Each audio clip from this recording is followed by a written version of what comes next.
So there you go, oh, can't make a wife out of a hoe, oh, I'll never find the words to say I'm sorry, but I'm scared to be Welcome back to another video. Now, today we are reviewing something special. This is a Singapore Airlines Boeing 757-200. Alright, now not many of you may know this, but this is actually real, alright? If I can give you a quick backstory. It was operated from 1984 to 1990 and served as the replacement for Singapore Airlines fleet of 707s, 707-300s, 737-100s, 727-200s.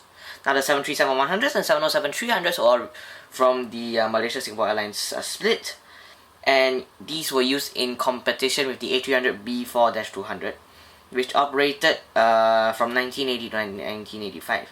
Now, if you look at Singapore Airlines fleet history, you would have known what was the outcome. But if you don't, then let me just tell you, the A300 and its future and its sibling, the A310, won. Now, the A310 is a slightly shortened but has longer range version of the A300. Now, Singapore Airlines operated the -200 and -300 version from 1984 to 2000 and 1987 to 2005 respectively, which means the whole A300 family could spread from 1980 to 2005, longer than the 757's operation, which was from 1984 to 1990, and then again only in 4. The A300 was, well, 8, A310-200 was 6, A310-300 was 17, so you could guess by the numbers what I meant. Now, simply put, this is a very rare fleet, since they only operated for about 6 years. So you can see that the manufacturer here, if I can zoom in, is HYJL Wings. HYJL Wings is currently unknown. It's quite very little known information. All we know is that it likes to use the NG Mould and produces limited pieces, 150 pieces here. Alright, and this is my first quite limited scale compared to other aircraft I've bought. Yep, and other than the 9VMGK, which you saw in my recent Panda video, I do apologize for the lack of videos recently because I didn't have enough stock, but now I got enough, so yeah.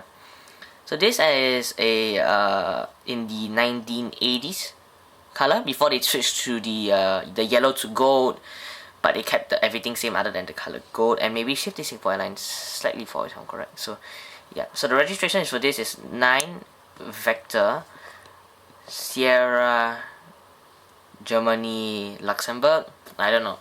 GL was made up by me because I couldn't remember, but I mean it's easier. So if we're gonna start with the box, we can start from here. So we start with the front. Singapore Airlines, actually if you do Singapore Airlines logo, digitalized drawing of what the aircraft would be inside, and then this is the Boeing logo and the aircraft specification -212. The word 12 actually specifies for the customer code of Boeing for Singapore Airlines. So example, if you got a 777-300ER Singapore Airlines, you'll put Boeing 777-312ER.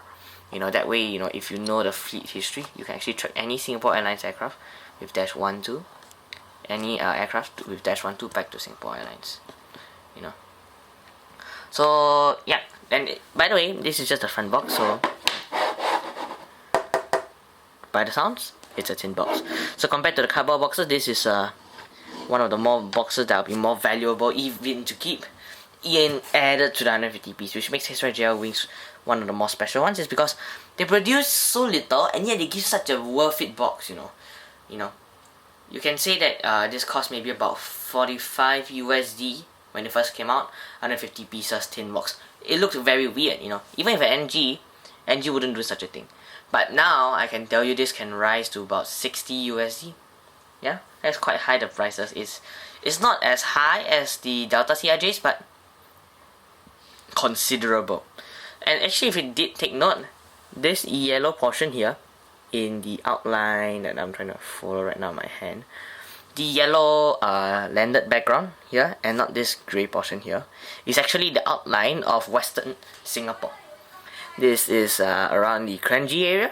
This is here the Tuas Port and everything stretching down, and around here would be the central Singapore, where Orchard Road that would be. Then this grey stretch of land here would be Malaysia, Johor Bahru if I'm correct. So yeah, let's get into the other side of the box. So Actually, you can see that the box here, the stripes are blue and yellow, which, if I'm correct, are significant to the same color as this, right? So that's a nice thing to note. Now, if we move on to the bottom, we can see there's the Boeing logo and the scale. Okay, and then we move to the right side. It's a globe atlas of, for some reason, the United States East Coast. If I can zoom it in for you to see. Atlantic Ocean, Florida, Cuba, Mexico, slide of it, and the Caribbean islands. Which is quite funny because this is a Singapore Airlines, so to speak, jet. But you're showing me the atlas of America. And this didn't even fly all the way to America. Oh, never mind. The top box shows the HYJL product code, the warnings for H14 up, made in China, obviously. That's where you get your cheap label from, not to be offensive. Then you've got the Reward Atlas, continuing on to the Middle East. Around here, this is the Middle East. You've got Europe stretching around over here, and then this is like Central Asia. This part would be South Asia. Then we turn to the right side, and it's finally West Singapore will be at home. Well, technically it's been excluded out of the atlas already, so never mind. So if you can see here, this is China, this is still Russia and Mongolia and all. This is Southern Asia, where India and all. This is East Asia. North Korea, China, South Korea. At the bottom here is Southeast Asia. You've got Thailand over here, you've got Vietnam, Laos, Cambodia, Myanmar. But it doesn't stretch all the way down to where Malaysia or Singapore would be, which is kind of a sad thing. And if we move to the back, I can't really, it's a world map, but I can't really make out of it. I think I need to flip it over. I think if I flip it over, there you go, that's the proper way to look at it. I was looking at it the wrong way. Now if you want me to show you where Singapore is, there you go. Singapore is located right there, slight small. That island over here, that's Batam, and then this is Singapore. So this is the whole atlas on a HYJL box, which is kind of funny. I didn't even realize people would do such a thing on the rear of their boxes.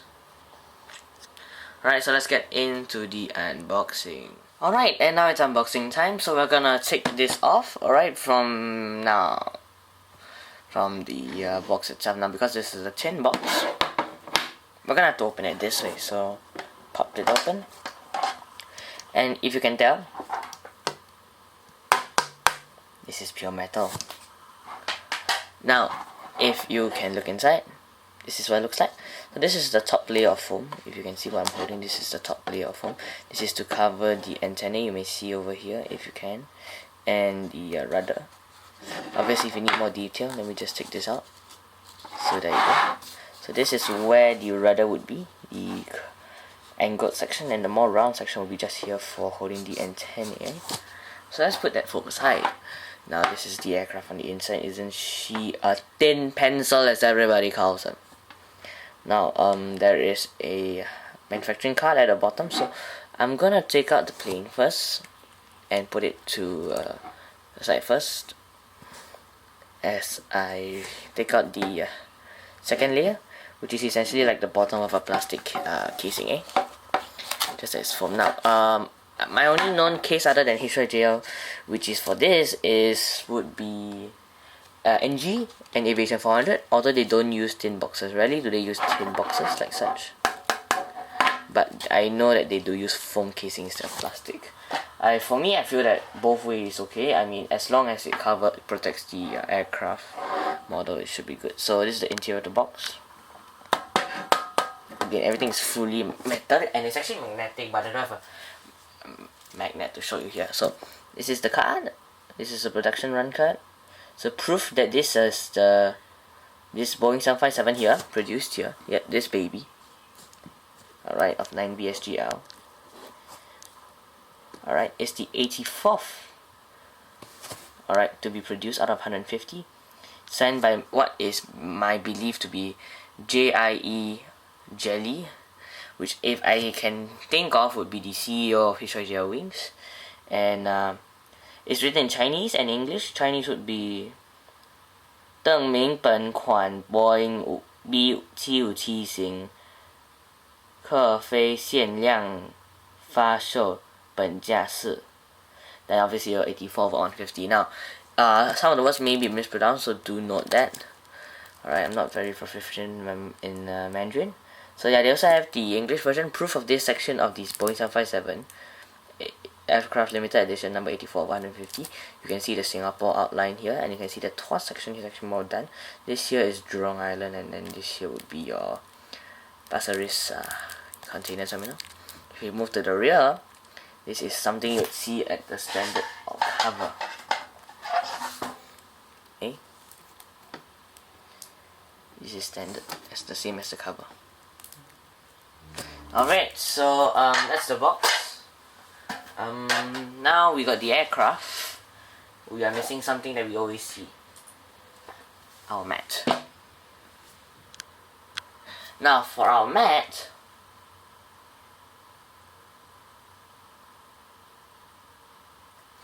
again, it doesn't specify the 757 because it's too old of an airplane to be somehow included in. Yep. So what I'm just going to do is I'm going to place it about the same as the A321 because it does have around the same carrying capacity as the A321, eh? Alright, so let me just get you into view about what's this about, eh? So that's the A321. And now, let me just adjust the camera. There you go.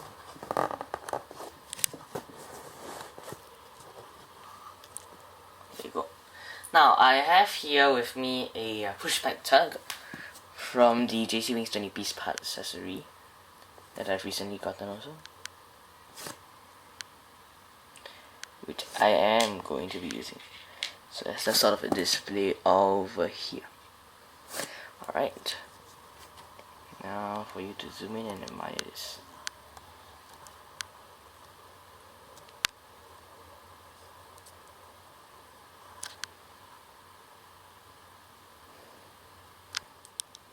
Alright, so this is a NG 2018 Mould. This is one of the best in 1/400 scale, and also one of the best ever at the scale, both the plane and the scale itself.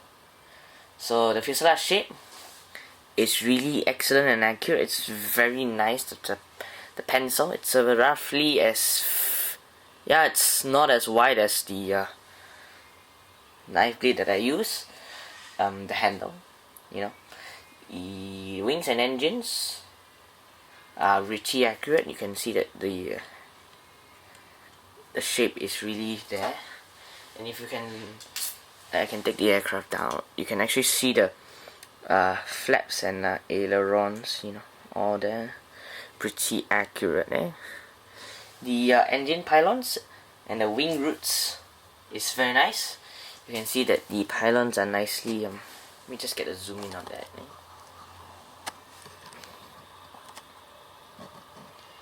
The pylons are really nicely done.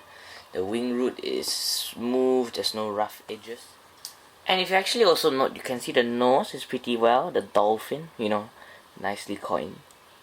Yeah. And the wings, it's actually quite rather smooth for the mold itself. The contours are not as rough as others, and you can see that the joint is nicely done, no gaps or holes. Alright.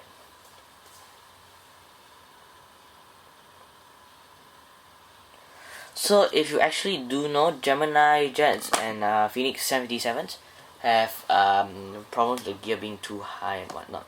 So how this mold NG uses is not bad. The gear legs are excellent, very thin, like the rear 757 on the front. And if you look at the rear, thick boy. Yeah, those are quite thick. The 757s are actually meant to be this thick, so that they can have slightly unpaved front ways, because the main gear always touches down first.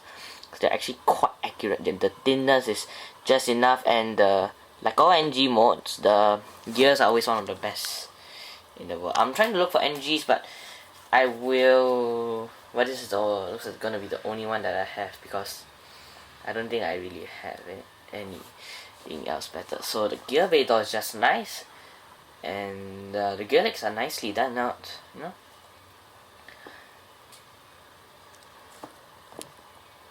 And if you can actually look here, this is the Pratt & Whitney 4000, same as the one on the C32. And so let's get on the details that really make this another one astonishing. You can see that the printing on the doors, all the markings for how to unlock and unlatch the escape hatch, if I'm correct. Yeah. You've got the SIA logo here together with the Pratt & Whitney logo there, if I'm correct. If you move on here, you've got what looks like 2 radome dots or sun protection dots. You've got one antenna here, and then you've got antenna at the bottom. You can see there's an escape line here, the Singapore Airlines logo with the flag, escape hatch, registration 9B HYJL. You can see the cheat line is actually quite nicely done, and if you can actually see at the rear door L3, it says it's Boeing 757. Then you can get the yellow Chris instead of the golden Chris that you see nowadays. And if you flip to the other side, it's roughly the same case, so you get the idea. And then obviously the detail at the bottom in terms of printing is amazing. I mean, look at that cargo door. Then obviously you want to now start looking at the gear.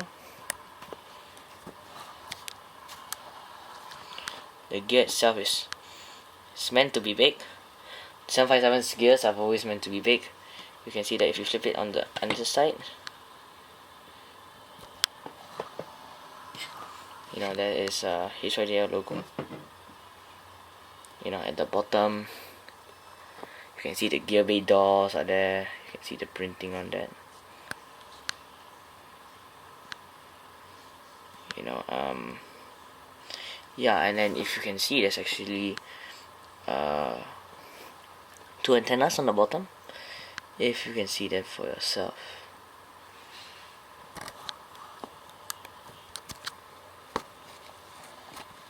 You know, there's 2 antennae, and then there's the door. There's the hole for the stand, and then these are the 2 ram air turbines. You can see the hole where I am right now in the center screen. Yeah, those are where ram air turbines are. And obviously you can look at the bottom, it says 9B HYJL, yeah, so that's that. Overall, I say that the price was just nice. I bought it at the right time, and that really, it goes quite nice. My only problem with this is, any manufacturer, could you try and make a GST that fits all aircraft? I can try using a small stair with this, but it would be too low. I tried a high stair, it's a bit too high. And maybe, you know, we could cater something of a compromise, you know, sometimes to certain aircraft. This is why I didn't use my catering truck or stairs, because either they would be too low or too high for this aircraft. But overall, it's a pretty nice setup. If you want more of these, let me know, you know, especially NG. And if not, that's it, and see you guys next time. Bye.